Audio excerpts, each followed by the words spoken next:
नमस्कार बंधुरा इंद्राणी कुकिंग शोते आपनाके स्वागत जानाई। आज के तैरी करब भापा डिमेर मशला कारी। जखन हाथे कम समय थाकबे बा रान्नाबान्ना करते एकदमई इच्छा करछे ना तखन এই রেসিপিটা অবশ্যই করে ট্রাই করবেন।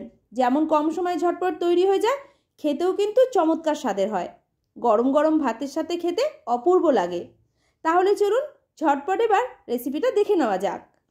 রেসিপিটা তৈরি করতে সবার প্রথমে আমি এখানে তিনটে ছোট সাইজের স্টিলের বাটি নিয়েছি। তার মধ্যে অল্প করে রিফাইন তেল দিয়ে একটা ব্রাশের সাহায্যে তেলটাকে এই বাটির চারিধারে ভালো করে মাখিয়ে নিতে হবে, যাতে ডিমটা সেদ্ধ হয়ে যাওয়ার পর খুব সহজেই বেরিয়ে যায়। তিনটে বাটিতে আমি তিনটে ডিম দিয়ে দেওয়ার পর এর মধ্যে অল্প অল্প করে নুন দিয়ে দিচ্ছি। মাঝারি সাইজের একটা পেঁয়াজ কুচিয়ে রেখেছিলাম, সেটাকে বাটিগুলোর মধ্যে অল্প অল্প করে দিয়ে দেবো। ঝালের জন্য দিচ্ছি অল্প করে কাঁচা লঙ্কা কুচি। এরপর এর মধ্যে এক চিমটে হলুদ গুঁড়ো দিয়ে দেবো, এতে কালারটা বেশ সুন্দর আসবে। আর এর মধ্যে অল্প অল্প করে গুঁড়ো লঙ্কাও দিয়ে দিচ্ছি। ভাপানোর জন্য ডিমের বাটিগুলোকে রেডি করে নিয়েছি। অপরদিকে গ্যাসে একটা কড়াই বসিয়ে এর মধ্যে দিয়েছি 500 গ্রাম মতো জল। তারপরে ঢাকনা দিয়ে ঢেকে দিলাম যাতে জলটা তাড়াতাড়ি ফুটে যায়। জলটা টকবক করে ফুটে যাওয়ার পর ওপর থেকে একটা ছিদ্রযুক্ত থালা বসিয়ে যে ডিমের বাটিগুলো আগে থেকে রেডি করা ছিল সেগুলোকে খুব সাবধানে এর উপরে বসিয়ে দিতে হবে। এরপর গ্যাসের ফ্লেমটা মিডিয়াম টু লোতে রেখে আবারও ওপর থেকে ঢেকে দিতে হবে 3 থেকে 4 মিনিটের জন্য, যাতে ডিমগুলো ভালোভাবে সেদ্ধ হয়ে যায়। 4 মিনিট হয়ে যাওয়ার পর ঢাকনাটা খুলে নিয়েছি। এবারে একটা ছুরি দিয়ে দেখে নেব ডিমটা ভালোভাবে সেদ্ধ হয়েছে কিনা। দেখুন ছুরির গায়ে একটুও ডিমের ব্যাটার লেগে নেই, এর মানে বুঝতে হবে ডিমটা একদম ঠিকঠাকভাবে সেদ্ধ হয়ে গেছে। ফ্লেমটা অফ করে এগুলোকে নামিয়ে রেখে দেবো যাতে তাড়াতাড়ি ঠান্ডা হয়ে যায়। ডিমের বাটিগুলো দিকে ঠান্ডা হতে হতে ততক্ষণে মশলার পেস্ট রেডি করে রাখছি। ছোট একটা মিক্সির জারের মধ্যে প্রথমেই নেব মাঝারি সাইজের একটা কোচানো পেঁয়াজ। ঝালের জন্য নিচ্ছি 2টো কাঁচা লঙ্কা, পরিমাণটা আপনি এর থেকে একটু বাড়িয়েও দিতে পারেন। এরপর নিলাম ছোট সাইজের একটা কেটে রাখা টমেটো। অল্প করে জল দিয়ে মিহি পেস্ট তৈরি করে রাখবো।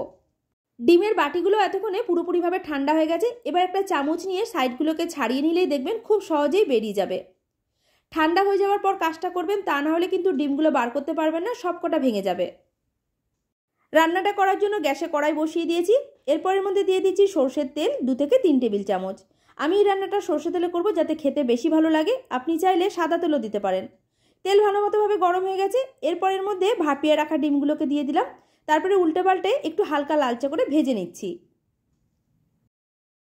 ডিমগুলো ভাজা হয়ে গেছে, এবার এগুলোকে তেল থেকে তুলে নিচ্ছি।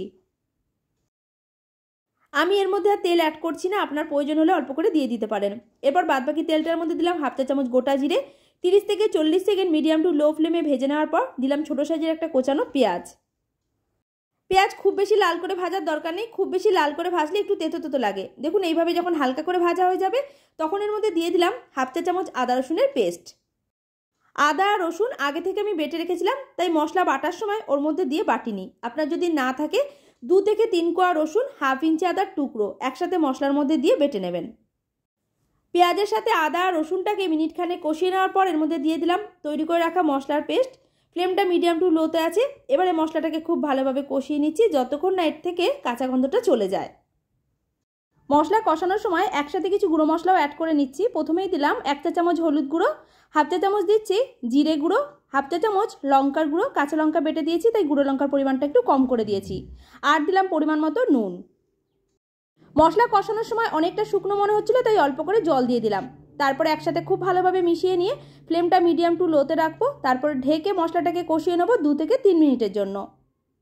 3 মিনিট পর ঢাকনাটা খুলে নিয়েছি। মশলার চারিধার দিয়ে দেখুন তেলটা একদম ভেসে উঠেছে, তার মানে মশলা একদম ঠিকঠাকভাবে কষানো হয়ে গেছে। এবার এর মধ্যে দিয়ে দেবো পরিমাণ মতো জল।